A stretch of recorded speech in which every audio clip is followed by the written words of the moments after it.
로열 애쉬튼 호텔의 그랜드 볼룸은 수천 송이의 백장미와 샴페인의 달콤한 향기로 가득했다.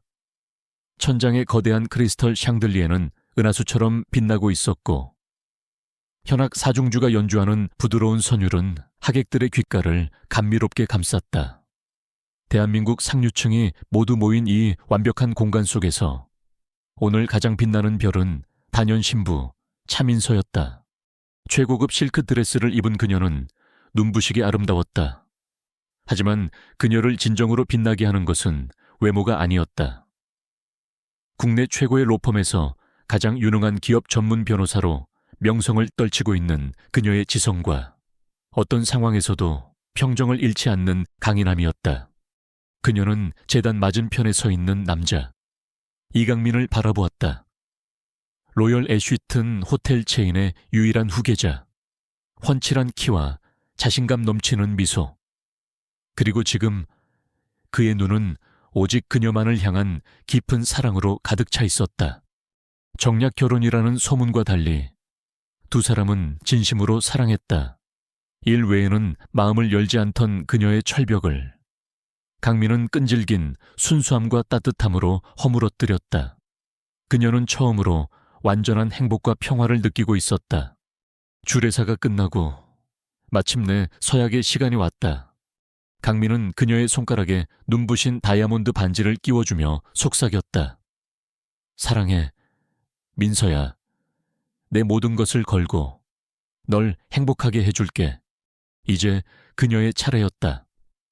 그녀는 그의 손에 끼워줄 심플하지만 기품 있는 백금 반지를 집어들었다. 그녀의 심장은 사랑으로 터질 듯이 부풀어 올랐다. 그녀가 그를 바라보며 영원한 사랑의 서약을 완성하려던 바로 그 순간이었다. 잠깐만요. 고요한 예식장의 분위기를 찢는 절박한 외침이 들려왔다. 모든 하객들의 시선이 소리가 들려온 입구로 쏠렸다. 보안 요원들에게 붙들린 한 여자가 필사적으로 버티며 예식장 안으로 들어오려 하고 있었다. 값비싼 드레스를 입은 하객들과는 어울리지 않는 낡고 수수한 옷차림이었다.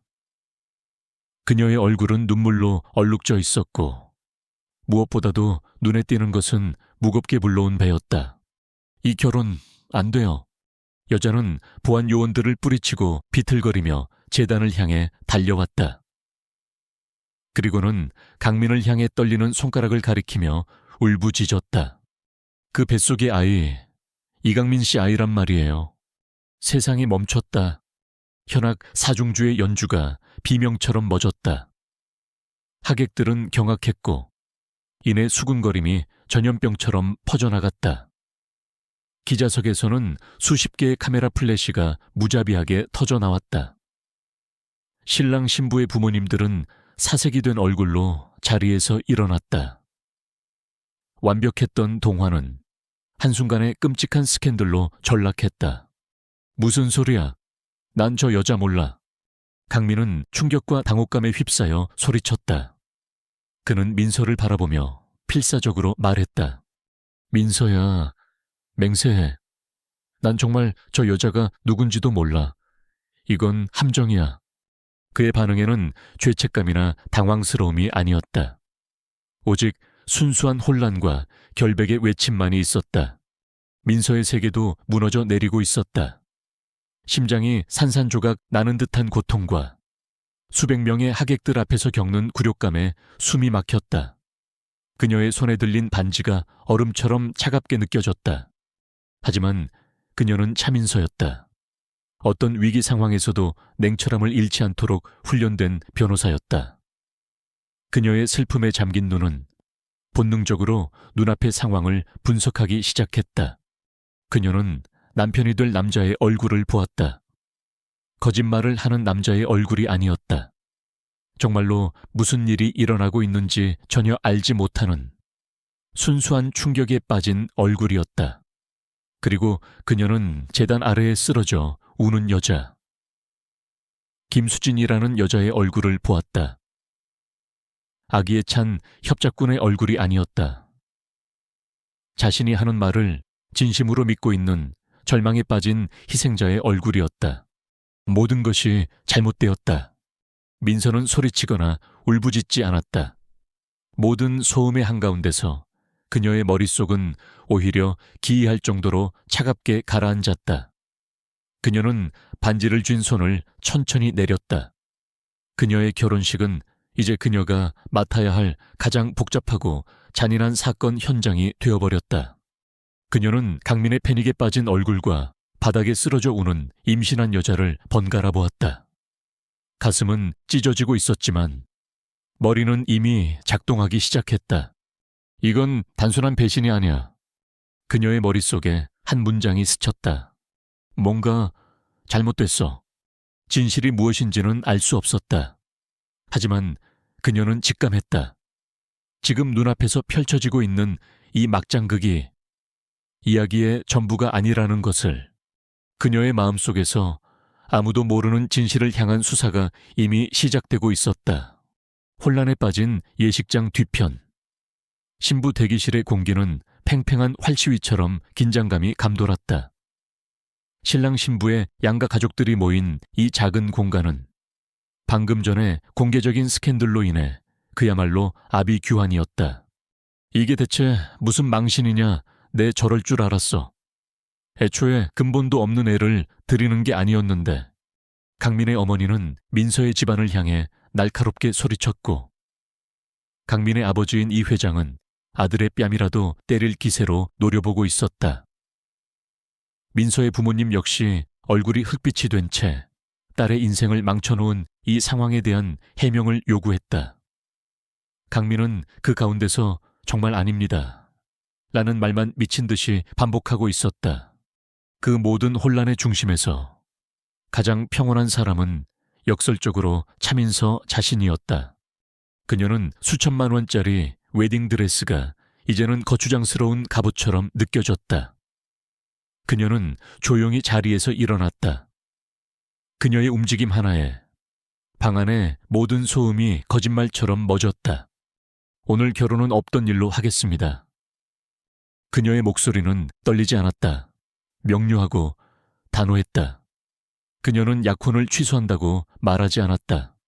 진실을 알기 전까지는 저 또한 아무것도 결정하지 않겠습니다. 그녀는 그 말만 남기고 웨딩드레스를 입은 채로 그 누구의 부축도 없이 꼿꼿한 자세로 대기실을 걸어 나갔다. 그녀의 강인한 모습에 방 안에 남은 모든 사람들은 그저 넋을 잃고 바라볼 뿐이었다. 서울 시내가 내려다 보이는 민서의 미니멀한 아파트, 그녀의 안식처였다. 바닥 한 구석에는 구겨진 웨딩드레스가 그날의 악몽을 증명하듯 버려져 있었다. 그녀는 샤워를 마치고 가장 편안한 옷으로 갈아입었다. 그리고 소파에 앉아 눈을 감았다. 하지만 평온은 찾아오지 않았다. 딩동, 딩동, 초인종 소리와 함께 강민의 절박한 목소리가 들려왔다. 민서야, 제발 문 좀 열어줘. 이야기 좀 해. 제발. 그녀는 한참 동안 대답하지 않았다. 하지만 문을 부술듯이 두드리는 그의 절박함에 그녀는 결국 현관으로 향했다. 문을 열자 엉망이 된 턱시도 차림의 강민이 서 있었다. 민서야, 제발 내 말 좀 믿어줘. 정말 아니야. 내가 널 두고 어떻게 그런 짓을 해. 그는 감정에 북받쳐 그녀의 손을 잡으려 했다. 하지만 민서는 차갑게 한 걸음 뒤로 물러섰다. 이강민 씨. 그녀가 그를 부르는 호칭은 두 사람 사이에 거대한 벽이 세워졌음을 의미했다. 지금 나한테 필요한 건 감정적인 호소나 맹세가 아니에요. 팩트가 필요해요. 한 여자가 당신 아이를 임신했다고 주장하며 우리 결혼식에 나타났어요. 이건 팩트예요. 당신과 우리 가문의 명예가 바닥에 떨어졌어요. 이것도 팩트죠. 우리의 미래는 이제 당신이 이 상황이 거짓이라는 반박 불가능한 증거를 가져왔을 때만 이야기할 수 있어요. 그녀의 목소리는 변호사로서 법정에 섰을 때처럼 냉정하고 논리적이었다. 강민은 그녀의 그 모습에 절망했다. 그는 그녀가 울고 자신을 원망하고 화내기를 바랐다. 하지만 그녀는 그저 차가운 벽이 되어 그를 밀어내고 있었다. 그녀는 그에게 나가달라고 말했고 명확한 증거를 찾기 전에는 연락하지 말라고 했다. 강민이 상처 입은 얼굴로 돌아간 후 민서는 그 자리에 주저앉았다. 그제야 그녀의 강인한 가면이 무너져 내리고 참았던 눈물이 뺨을 타고 흘렀다. 하지만 그 슬픔은 짧았다.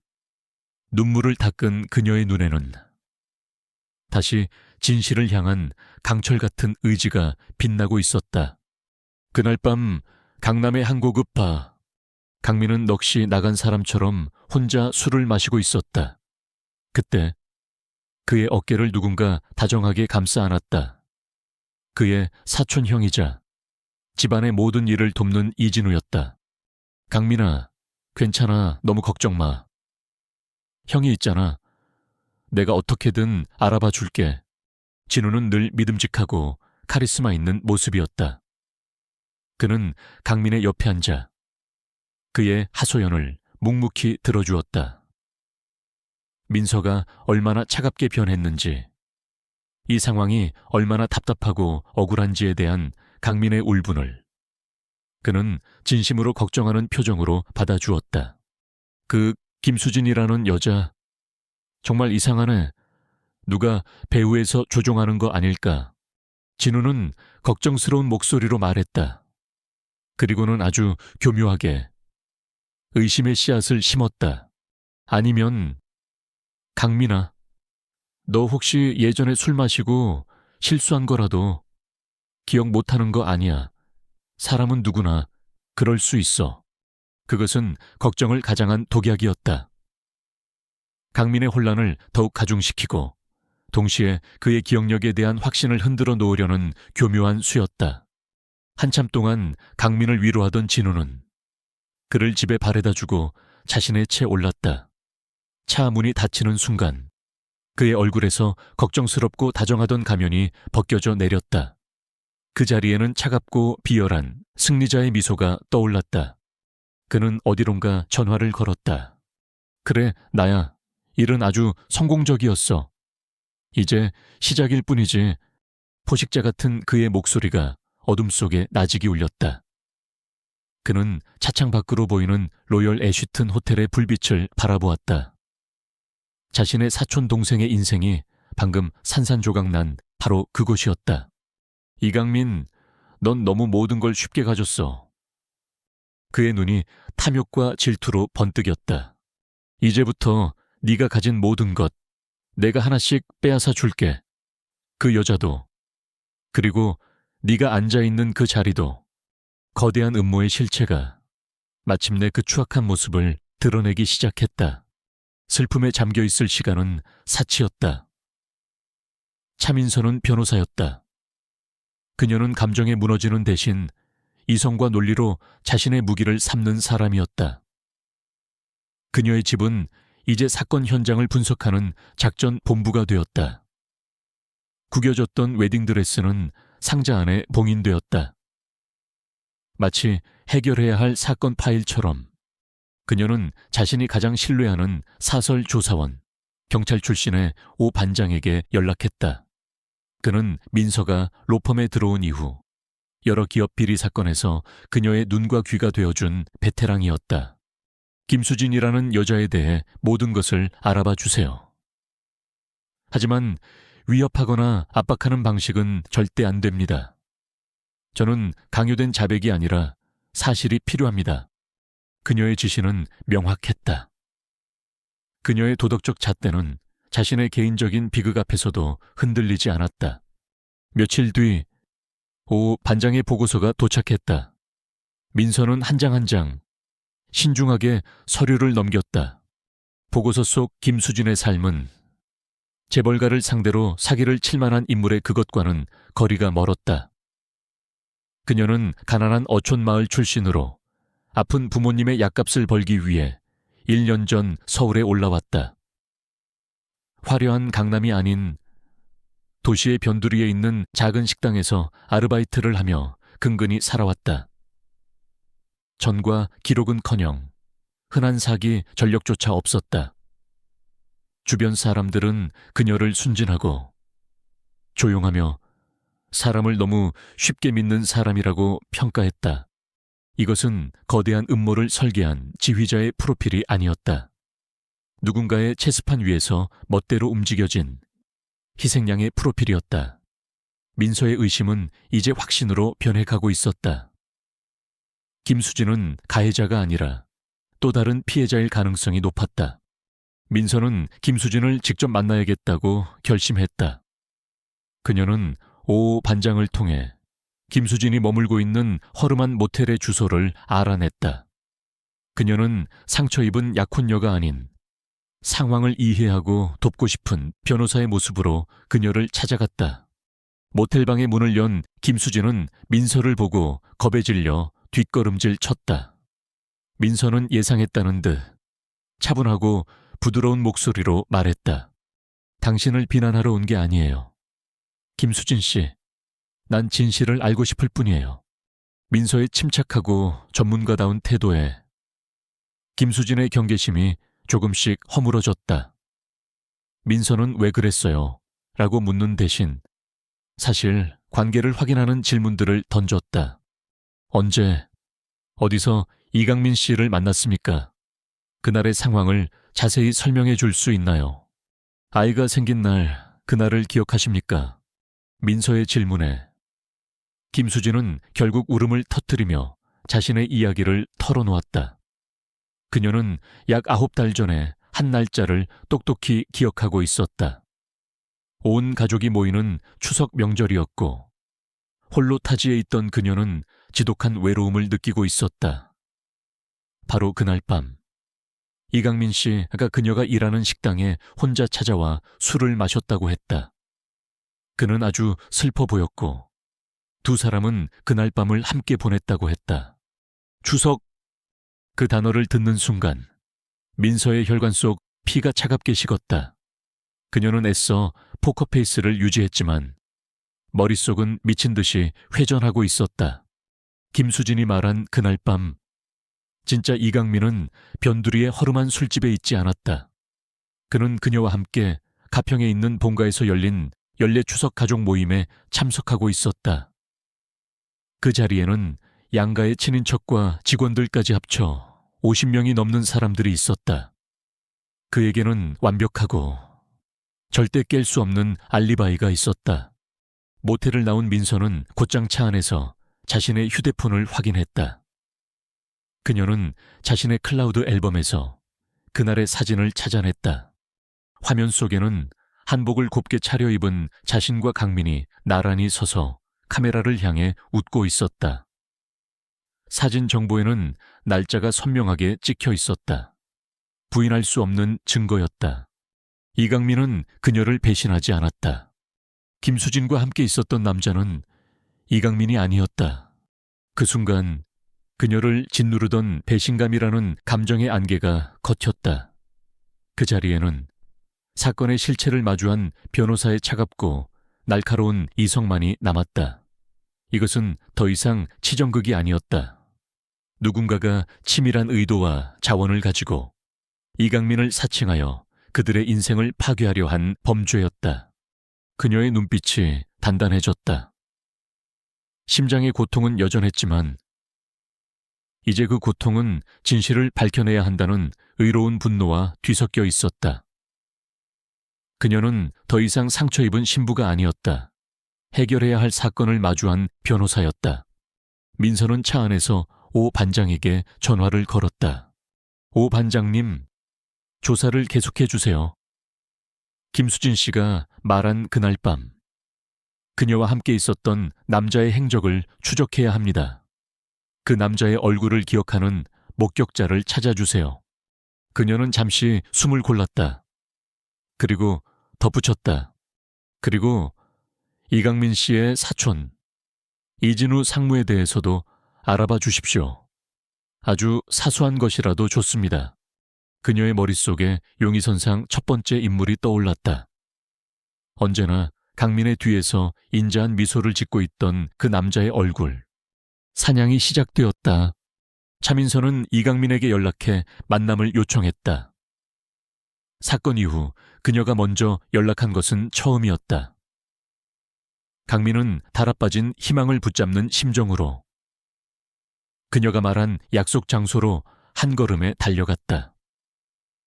그곳은 두 사람의 추억이 담긴 곳도 호텔의 스위트룸도 아닌 민서의 로펌 사무실이었다. 밤늦은 시각 불이 꺼진 사무실들 가운데 그녀의 방만이 환하게 빛나고 있었다. 강민이 방으로 들어섰을 때 민서는 그를 변호사로서 의뢰인을 맞이하는 듯한 공식적인 태도로 대했다. 앉아요. 그녀는 감정 없는 목소리로 말하고는 테이블 위에 사진 한 장을 올려놓았다. 김수진 씨를 만났어요. 민서는 담담하게 말을 시작했다. 그녀는 김수진이 주장한 그날 밤 추석 명절의 이야기를 꺼냈다. 그리고 강민의 눈앞에 그날 밤의 알리바이가 담긴 사진을 내밀었다. 이 사진 기억하죠?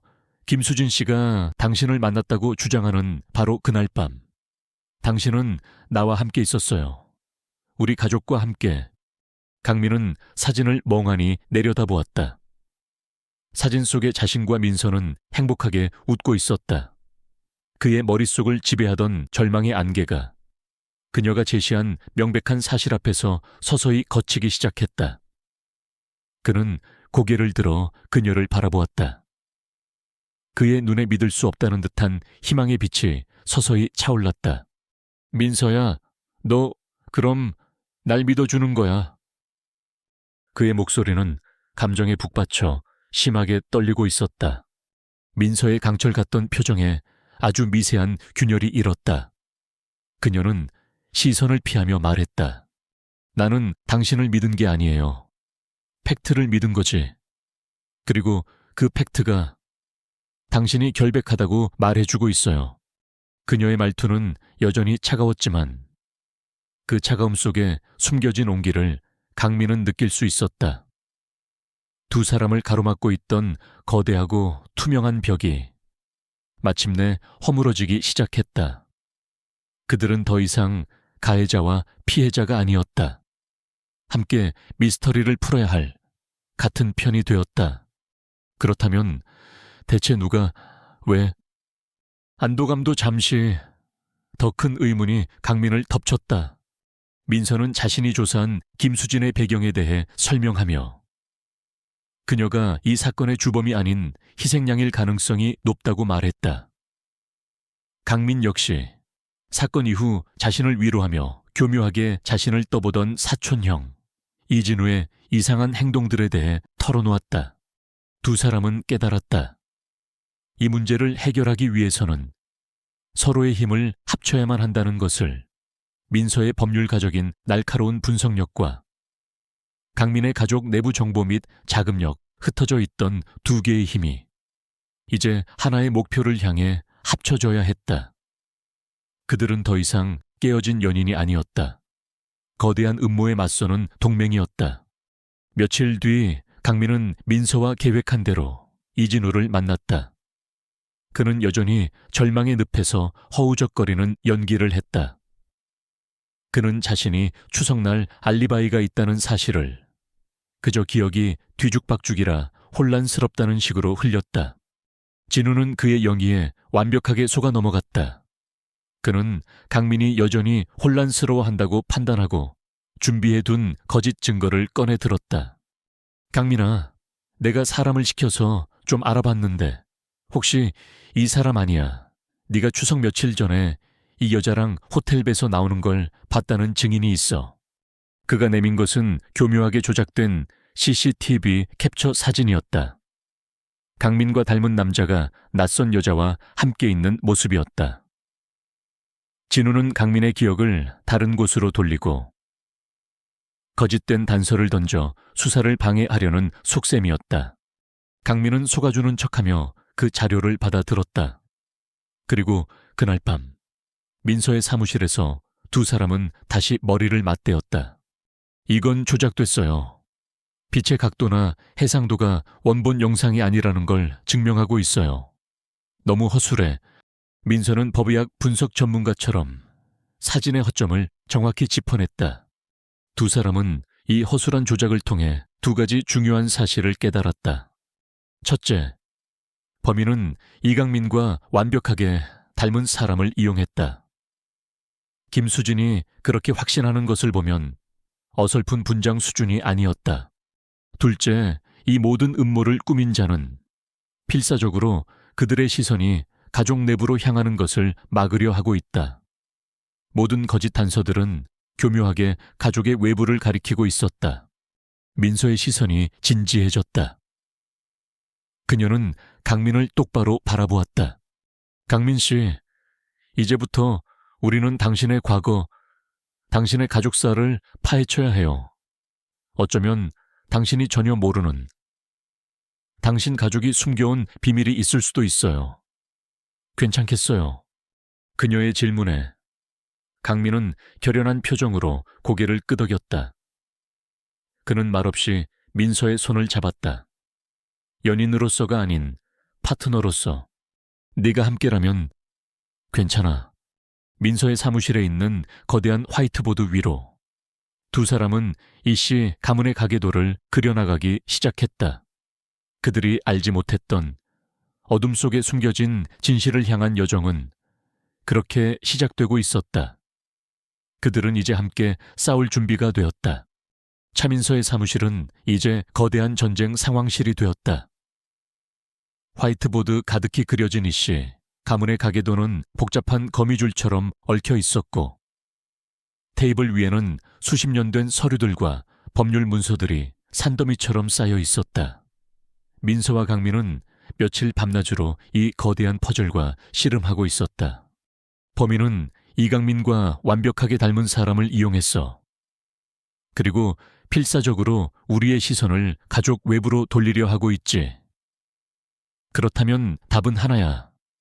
범인은 가족 내부에 있고 이강민과 닮은 사람 역시 우리가 모르는 가족일 가능성이 높아. 민서의 추리는 날카롭고 논리적이었다. 강민은 그녀의 말에 동의했지만 마음 한구석이 무거워지는 것은 어쩔 수 없었다. 자신의 가족 중에 누군가가 자신을 파멸시키려 한다는 사실을 받아들이는 것은 고통스러운 일이었다. 그들의 첫 번째 목표는 강민의 출생 기록이었다.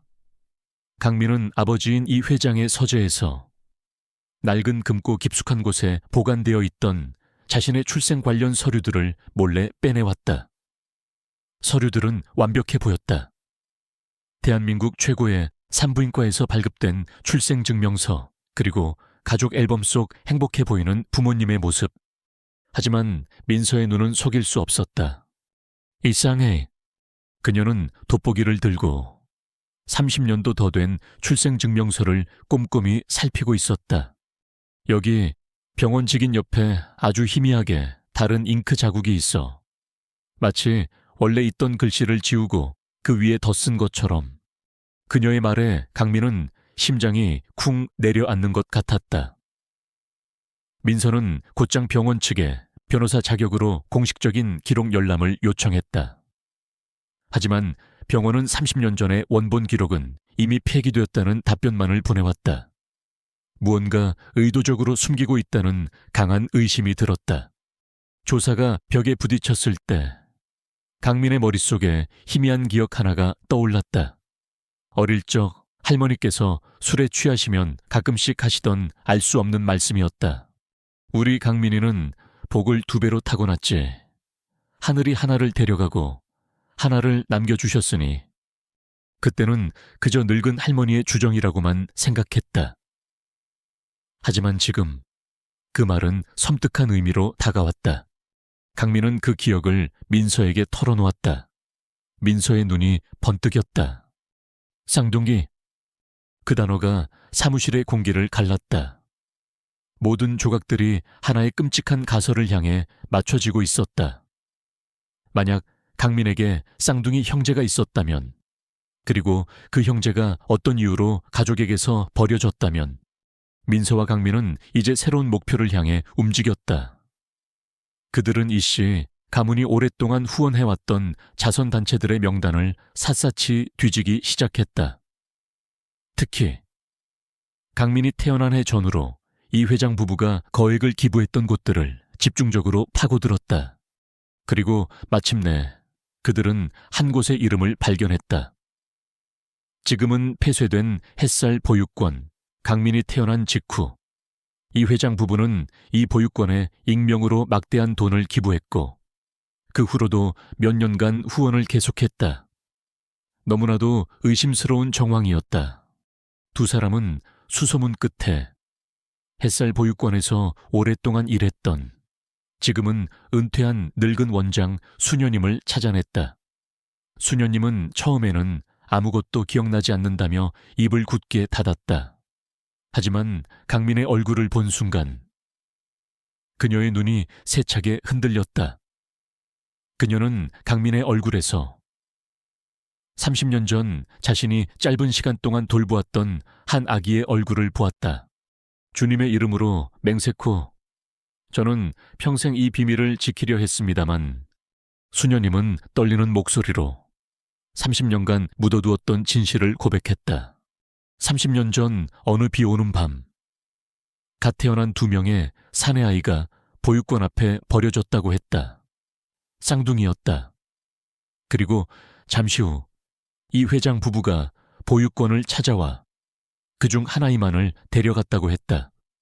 그들은 남은 아이를 위해 막대한 돈을 기부하며 이 아이의 존재를 영원히 비밀로 해달라고 부탁했다. 이유는 알 수 없었지만 마치 불길한 것을 떼어내려는 듯한 모습이었다고 했다. 남겨진 아이의 이름은 이시우였다. 모든 것이 명확해졌다. 강민의 머릿속이 하얗게 비었다. 자신에게 쌍둥이 형제가 있었다는 사실, 그리고 그 형제가 가족에게 버려져 고아원에서 자랐다는 사실. 그 충격은 결혼식이 파탄 났을 때와는 비교도 할 수 없는 것이었다.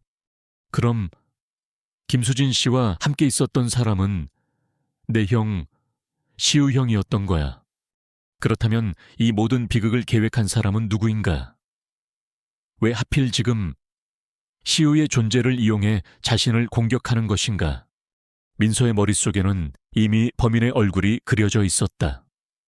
이 모든 비밀을 알고 두 형제의 존재를 모두 이용할 수 있는 사람, 그리고 강민이 무너졌을 때 가장 큰 이득을 얻는 사람, 바로 이진우였다. 민서는 자리에서 일어났다. 그녀의 눈에는 이제 연민이나 동정이 아닌 정의를 실현하려는 변호사의 차가운 불꽃이 타오르고 있었다. 이제 진실을 마주할 시간이에요. 강민 씨, 당신의 형을 찾고 김수진 씨를 보호해야 해요. 그리고 이 모든 것을 조종한 진짜 범인을 법의 심판대에 세워야 합니다. 그녀는 강민의 손을 굳게 잡았다. 이제 그들의 싸움은 마지막 장을 향해 달려가고 있었다. 민서와 강민의 자원과 정보력이 총동원되자 이시우의 행방을 찾는 것은 시간 문제였다. 보육권을 낳은 후 그의 삶은 동생의 삶과는 정반대의 궤적을 그리고 있었다. 그는 여러 도시를 전전하며 힘든 막노동으로 생계를 이어가고 있었다. 오, 반장의 끈질긴 추적 끝에 그들은 이시우가 현재 인천 부둣가 근처의 작은 공장에서 일하고 있다는 사실을 알아냈다. 강민은 그를 혼자 만나러 가기로 했다. 이것은 다른 누구도 대신할 수 없는, 오직 그만이 마주해야 할 자신의 반쪽이었다. 인천의 낡은 공장지대, 녹슨 소의 냄새와 바닷바람이 뒤섞인 그곳에서 강민은 마침내 자신의 형과 마주했다. 작업복 차림의 이시우는 기름때가 묻어 있었고 세상에 대한 불만과 피로가 그늘처럼 얼굴에 드리워져 있었다. 하지만 그를 제외한 모든 것, 얼굴의 윤곽, 눈빛, 심지어 작은 버릇까지 그는 거울을 보는 것처럼 강민과 똑같았다. 누구시오? 시우는 자신과 똑같이 생긴, 하지만 사는 세계가 완전히 달라 보이는 남자를 경계심 가득한 눈으로 쏘아보았다. 강민은 목이 메어왔다. 무슨 말부터 시작해야 할지 알 수 없었다. 그는 떨리는 목소리로 겨우 입을 열었다. 나는 당신의 동생 이강민입니다. 시우는 코웃음을 쳤다. 재벌 3세께서 여기까지 행차하신 걸 보니 나 같은 놈한테 볼 일이라도 있는 모양이지. 그의 말투는 비꼬는 투였지만 그 안에는 깊은 슬픔이 배어 있었다. 강민은 그동안 조사한 자료들과 원장 수녀님의 증언을 그에게 보여주었다. 시우의 표정이 서서히 무너져 내렸다. 그는 어렴풋이 알고 있었을지도 모른다. 자신과 똑같이 생긴 부잣집 도련님이 있다는 소문을, 하지만 그것이 자신의 쌍둥이 동생이라는 진실은 그의 삶을 송두리째 뒤흔드는 충격이었다. 강민이 시우를 만나고 있는 동안 민서는 오 반장에게서 다급한 전화를 받았다. 이진우의 수하들이 김수진이 머물고 있는 모텔을 찾아냈다는 것이었다. 진실이 밝혀질 것을 두려워한 진우가 그녀를 협박하거나 납치하려는 것이 분명했다. 당장 김수진 씨를 안전한 곳으로 옮겨주세요. 민서는 침착하게 지시했다. 그녀는 이미 이 모든 상황을 예상하고 안전가옥을 마련해둔 상태였다. 그녀의 빠른 판단력과 준비성 덕분에 오 반장과 그의 팀은 진우의 수하들이 들이닥치기 직전 김수진을 구해내는데 성공했다.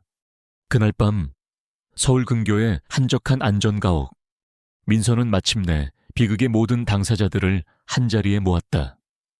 강민, 여전히 분노와 혼란에 차 있는 시우, 그리고 겁에 질려 떨고 있는 김수진. 그 안전한 공간 안에서 마침내 흩어져 있던 진실의 조각들이 모두 맞춰지기 시작했다. 김수진은 울면서 자신이 일하던 식당에서 만났던 착하지만 슬퍼 보였던 남자 시우와의 짧았던 사랑을 이야기했다. 그리고 그가 갑자기 사라진 후 자신이 임신했다는 사실을 알게 되었다고 했다. 시우는 고개를 숙인 채 입을 열었다. 그는 수진을 사랑했지만 자신의 비참한 처지 때문에 그녀 곁을 떠날 수밖에 없었다고 했다. 그러던 중 친절한 신사 한 명이 자신에게 접근했다고 했다. 바로 이진우였다. 진우는 그에게 쌍둥이 동생 강민의 사진을 보여주며 동생이 형을 돕고 싶어 한다고 말했다. 그리고는 당분간 조용히 몸을 숨기고 있으라며 그에게 돈을 쥐어주고는 종적을 감추게 만들었다. 마지막으로 김수진이 진우가 자신에게 어떻게 접근했는지를 털어놓았다. 진우는 시우가 사라진 후 절망에 빠진 그녀에게 나타나 시우는 가명이며 그의 정체는 재벌 3세 이강민이라고 말했다. 그가 그녀를 잔인하게 버린 것이라며 그녀의 슬픔과 절망을 교묘하게 조종했다. 그리고 복수할 기회를 주겠다며 결혼식장에서 그 모든 소동을 벌이도록 사주했던 것이다. 모든 것이 밝혀졌다. 이진우는 가족의 비밀을 알고 있었고 그것을 이용해 3명의 무고한 사람들의 인생을 장기말처럼 주무르며 자신의 사촌을 파멸시키려 했던 것이다. 바로 그 순간 안전가옥의 창문이 깨지는 소리와 함께 여러 명의 남자들이 복면을 쓴 채 들이닥쳤다. 이진우였다. 자신의 계획이 틀어졌음을 깨닫고 모든 증거와 증인들을 한꺼번에 없애기 위해 최후의 수단을 쓴 것이다. 여기서 다 같이 죽어주면 모든 게 깔끔해지겠지. 이진우는 미친 사람처럼 웃으며 소리쳤다. 그의 손에는 기름통이 들려 있었다. 하지만 그들은 더 이상 무력한 희생자가 아니었다. 강민과 시우는 서로 눈빛을 교환했다. 그들은 태어나서 처음으로 형제로서 함께 싸우기 위해 나섰다. 두 사람은 복면 쓴 남자들에게 달려들었고 순식간에 집안은 아수라장이 되었다. 이강민, 넌 태어날 때부터 모든 걸 가졌어. 난 평생을 네 그림자로 살았는데. 이진우는 강민을 향해 분노를 터뜨리며 달려들었다. 그러나 그의 앞을 가로막은 것은 그의 계략을 이미 꿰뚫고 있었던 차민서였다. 내 죄는 법의 심판대 위에서 물을 거야. 이진우, 민서의 차가운 목소리와 함께 밖에서 수많은 경찰 사이렌 소리가 울려 퍼졌다. 민서가 이미 모든 것을 예상하고 경찰에 신고해둔 것이었다. 경찰들이 들이닥치자 이진우와 그의 수하들은 속수무책으로 체포되었다. 모든 것이 끝났다. 경찰차의 경광등 불빛이 어지럽게 번쩍이는 가운데 음모의 피해자 4사람은 함께 서 있었다. 강민과 시우는 말없이 서로를 바라보았다. 그들의 눈에는 원망도, 동정도 아닌 기묘한 동질감이 흐르고 있었다. 민서는 떨고 있는 김수진의 어깨를 감싸 안아주었다. 모두가 진실이라는 시면 아래 감춰져 있던 상처를 마주했다. 하지만 그들은 살아남았다. 그리고 거짓의 속박에서 풀려나 마침내 자유로워졌다. 기나긴 치유의 길은 이제 막 시작되고 있었다. 몇 달 후 대한민국을 떠들썩하게 했던 로열 애쉬튼 호텔의 비극적인 결혼식은 사람들의 기억 속에서 서서히 잊혀가고 있었다. 이진우는 납치 미수, 방화 예비, 명예훼손 등 수많은 죄목으로 법의 엄정한 심판을 받게 되었다. 이씨, 가문은 가문의 명예를 지키기 위해 그를 가차없이 호적에서 파냈다. 평생을 남의 것을 탐하던 그의 인생은 결국 차가운 교도소의 담벼락 안에서 끝나게 될 터였다. 이 회장은 이번 사건으로 모든 것을 잃었다. 아들에 대한 통제력, 사회적 명성, 그리고 가문의 비밀을 지키지 못했다는 죄책감에 그는 몇십 년은 더 늙어버린 모습으로 경영 일선에서 완전히 물러났다. 그가 30년 전 저질렀던 이기적인 선택의 대가는 혹독했다. 인천의 바다가 보이는 작은 식당. 강민과 시우는 어색하게 소주잔을 기울이고 있었다. 30년의 세월이 만든 거리감은 쉽게 좁혀지지 않았다. 시우의 눈빛에 서려 있던 날카로운 분노는 많이 누그러져 있었지만 여전히 세상에 대한 경계심이 남아 있었다. 강민은 형에게 회사에 자리를 마련해 주겠다고 혹은 평생 부족함 없이 살 수 있도록 재정적인 지원을 하겠다고 제안했다. 하지만 시우는 고개를 저었다. 나는 네 동생 이시우가 아니라 그냥 이시우로 살고 싶어. 그는 자선이 아닌 자신의 힘으로 살고 싶다고 했다. 처음으로 자신의 진짜 정체를 알게 된 지금 그는 비로소 자기 자신으로서의 인생을 시작하고 싶어 했다. 강민은 그의 결정을 존중했다. 하룻밤 사이에 최고의 형제가 될 수는 없겠지만 두 사람은 그렇게 서툴고 어색하게 서로의 존재를 인정하며 가족이라는 이름의 첫 페이지를 열고 있었다. 한편 김수진은 건강한 사내 아이를 출산했다. 그녀는 민서와 강민의 도움으로 고향인 바닷가 마을의 작은 가게를 열고 부모님 곁에서 아이를 키우며 새로운 삶을 시작했다. 민서와 강민은 아이의 대부모가 되어주기로 약속하며 그들의 비극으로 태어났지만 그 자체로 축복인 한 생명에 대한 책임을 다하기로 했다. 그것은 과거에 대한 속죄이자 새로운 가족에 대한 약속이었다. 그리고 마침내 그들의 시간이 다시 찾아왔다. 이번에는 수백 명의 하객이 모인 거대한 볼룸이 아니었다. 따스한 햇살이 비치는 작은 정원에서 양가 부모님과 시우 그리고 몇몇의 가까운 친구들만이 모인 채 두 사람의 결혼식이 다시 열렸다. 정해진 주례사 대신 두 사람은 서로를 마주보고 진심을 담은 서약을 했다. 강민이 먼저 입을 열었다. 그의 목소리는 이전의 자신감 넘치는 그것이 아닌 겸허하고 진실된 울림을 담고 있었다. 나는 내 인생이 완벽하다고 생각했어. 하지만 그건 거짓 위에 세워진 성이었지. 민서야, 너는 내게 진실이 무엇인지, 용기가 무엇인지를 가르쳐줬어. 너는 나의 진실이고 나의 유일한 현실이야. 이제는 널 행복하게 해주겠다는 약속 대신 너의 신뢰를 받을 자격이 있는 정직한 남자가 되겠다고 약속할게. 민서의 눈에도 따뜻한 눈물이 고였다. 나는 사랑도 법률처럼 분석하고 예측할 수 있다고 믿었던 오만한 사람이었어요. 하지만 당신을 통해 배웠어요. 사랑은 가장 완벽한 절망 속에서 가장 완벽한 희망을 함께 찾아내는 것이라는 걸. 강민이 그녀의 손가락에 반지를 끼워주었다. 그리고 민서는 그날의 악몽 속에서 손에 쥐고 있던 바로 그 반지를 들어 흔들림 없는 손으로 진심 어린 미소와 함께 강민의 손가락에 끼워주었다. 거짓으로 부서졌던 서약은 진실의 불길 속에서 단련되어 더욱 단단하게 다시 태어났다. 작은 예식이 끝나고 두 사람은 노을 지는 정원을 함께 거닐었다. 강민이 자신의 손에 끼워진 반지를 만지작거리며 말했다. 이 반지가 이렇게 무거운 줄 몰랐어. 민서는 그의 어깨에 머리를 기댔다. 진실의 무게니까, 하지만 함께라면 얼마든지 들 수 있을 거야. 두 사람은 말없이 서로를 바라보며 미소 지었다. 그들의 앞날에 또 어떤 시련이 닥칠지는 알 수 없었다. 하지만 한 가지는 확실했다.